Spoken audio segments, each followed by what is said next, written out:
Welcome back to my YouTube channel learning student. तो आज जो क्लास 12th के यूपी बोर्ड एग्जाम देने वाले बच्चे हैं उनके लिए हम निबंध लेकर के आए हैं। ठीक है, निबंध जो कि ये आपके एग्जाम में टोटली 9 नंबर के आएंगे, ये फिक्स है। 100% आपके एग्जाम में ये निबंध जरूर आएंगे। ठीक है, तो जो बच्चे एग्जाम देने वाले हैं इस बार बोर्ड का, वो अच्छे से पढ़ लेंगे, याद कर लेंगे। मैं गारंटी देती हूँ कि ये निबंध जरूर आएगा। ठीक, तो चलिए देखिए निबंध किस पे है।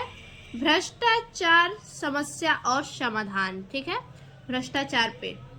तो आप किस प्रकार से अपने एग्जाम में लिखेंगे, आप स्केच पेन का यूज करेंगे। जैसे मैंने यहाँ पे स्केच पेन का यूज किया है। ठीक है, ब्लैक स्केच पेन का। तो देखिए सबसे पहले हेडिंग डाल लेंगे इस प्रकार से, भ्रष्टाचार समस्या और समाधान। ठीक, भ्रष्टाचार पे कोई भी निबंध आएगा तो आप इसी तरह से ही लिखिएगा। जहां सुन लीजिए कि भ्रष्टाचार निबंध में है भ्रष्टाचार, बस आप यही चीज वहां लिख दीजिए। तो देखिए सबसे पहले हेडिंग डालेंगे रूपरेखा। रूपरेखा में लिखेंगे जितनी भी हेडिंगें होंगी। ठीक है, तो प्रस्तावना है, भ्रष्टाचार के कारण है, भ्रष्टाचार के रोकने के उपाय और उपसंहार। ठीक, अब देखिए प्रस्तावना, हेडिंग डालेंगे प्रस्तावना। उसके बाद लिखेंगे कि भ्रष्टाचार शाब्दिक अर्थ है वह आचरण जो किसी भी प्रकार से अनैतिक और अनुसूचित हो। ठीक है, भ्रष्टाचार का शाब्दिक अर्थ यह है कि वह आचरण जो किसी भी प्रकार से अनैतिक और अनुचित हो।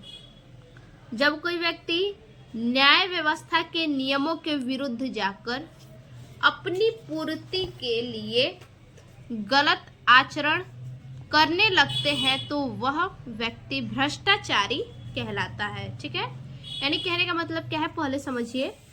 जब कोई व्यक्ति न्याय व्यवस्था के नियमों के विरुद्ध, कोई न्याय व्यवस्था नियम बनाया गया और उस नियम के विरुद्ध जाकर अपनी पूर्ति के लिए गलत आचरण करने लगता है। ठीक, अपनी पूर्ति के लिए वो गलत काम करने लगे तो वह व्यक्ति भ्रष्टाचारी कहलाता है। यानी न्याय के प्रति जो नियम बना है उसके विरुद्ध जाकर अपनी पूर्ति करने के लिए गलत आचरण करने लगना, यही क्या है, भ्रष्टाचारी है।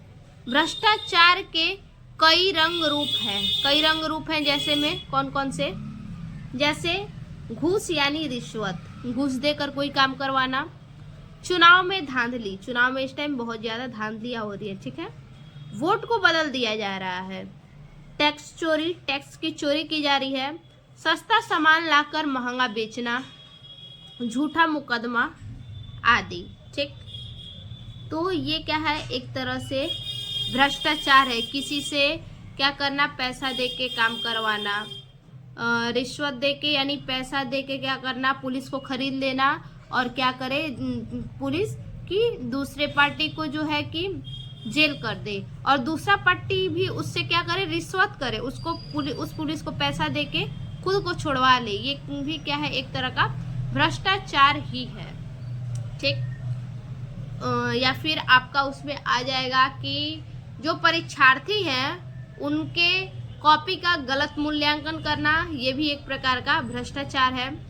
एग्जाम में, परीक्षा में नकल करना, ये भी भ्रष्टाचार है। यानी अब आप अच्छी तरह से समझ गए होंगे कि भ्रष्टाचार क्या है। ठीक है, अब देखेंगे भ्रष्टाचार के कारण।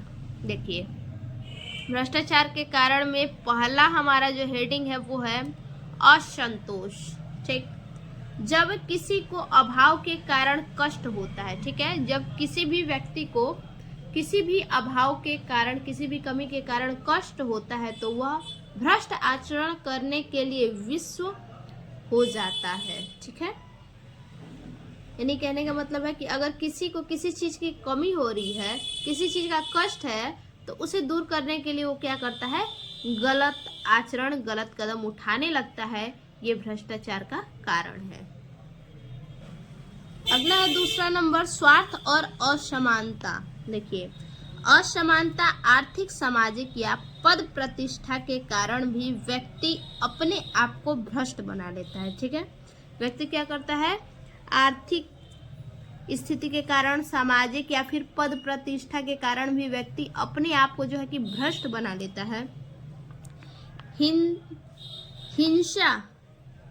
हिंसा और ईर्ष्या से शिकार हुआ व्यक्ति, जो व्यक्ति हिंसा और ईर्ष्या का शिकार हुआ है, वो व्यक्ति भ्रष्टाचार को अपनाने के लिए विवश हो जाता है। ठीक है, अगर किसी व्यक्ति की पूर्ति नहीं हो रही है, उससे गलत काम करने से उसकी पूर्ति हो रही है, तो वो क्या करेगा, उस गलत काम को करेगा, क्योंकि उससे उसकी पूर्ति हो रही है। ठीक है, जो अभाव था उसके पास, उस अभाव की क्या हो रही है, उसके अभाव खत्म हो रहे हैं गलत काम करने से, तो वो करेगा ही उस चीज को। ठीक, उसके बाद है भ्रष्टाचार रोकने के उपाय।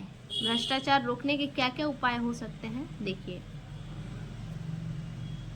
यह एक संक्रामक रोग की तरह है। भ्रष्टाचार क्या है, एक संक्रामक रोग की तरह ही है एक प्रकार से।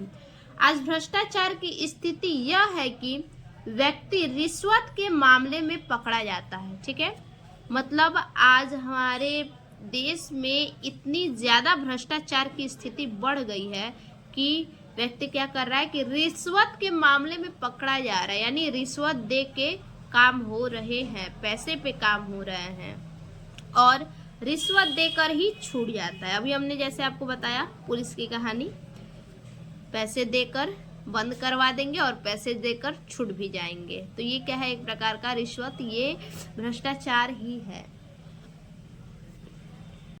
जब तक इस अपराध के लिए कड़ा दंड नहीं दिया जाएगा, जब तक इस अपराध के लिए कड़ा दंड न दिया जाए, तब तक यह बीमारी दीमक की तरह पूरे देश को खा जाएगी। ठीक है, यानी हर एक व्यक्ति के अंदर भ्रष्टाचार भरा हुआ है।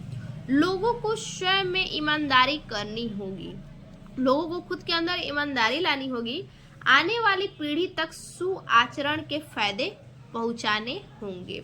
तो ये है भ्रष्टाचार के उपाय। ठीक है, अब देखेंगे लास्ट हेडिंग है हमारा उपसंहार। उपसंहार देखेंगे तो देखिए, भ्रष्टाचार हमारे नैतिक जीवन मूल्यों पर सबसे बड़ा प्रहार है। ठीक है, भ्रष्टाचार जो है हमारे जो नैतिक जीवन है, उन नैतिक जीवन मूल्यों पर सबसे बड़ा प्रहार है भ्रष्टाचार। भ्रष्टाचार के खिलाफ लोगों को जागरूक करने के लिए, ठीक है, भ्रष्टाचार के खिलाफ लोगों को जागरूक करने के लिए 9 दिसंबर को अंतर्राष्ट्रीय भ्रष्टाचार विरोधी दिवस मनाया जाता है। ध्यान दीजिए, कब मनाया जाता है, लोगों को जागरूक करने के लिए भ्रष्टाचार के प्रति 9 दिसंबर को अंतर्राष्ट्रीय भ्रष्टाचार विरोधी दिवस मनाया जाता है। संयुक्त राष्ट्र महासभा ने 31 अक्टूबर 2003 को अंतर्राष्ट्रीय भ्रष्टाचार विरोधी दिवस मनाए जाने की घोषणा की। भ्रष्टाचार आज किसी देश की नहीं बल्कि संपूर्ण विश्व की समस्या है। ठीक है, तो ये हमारा हो गया भ्रष्टाचार पे जो है कि निबंध। फिर से मिलते हैं ऐसे एक और नए वीडियो में। अगर हमारा वीडियो आपको अच्छा लगे तो बच्चा प्लीज़ लाइक कीजिए, सब्सक्राइब कीजिए और कमेंट कीजिए। और आपको अगला वीडियो किस टॉपिक पे चाहिए आप हमें कमेंट में बता दीजिए।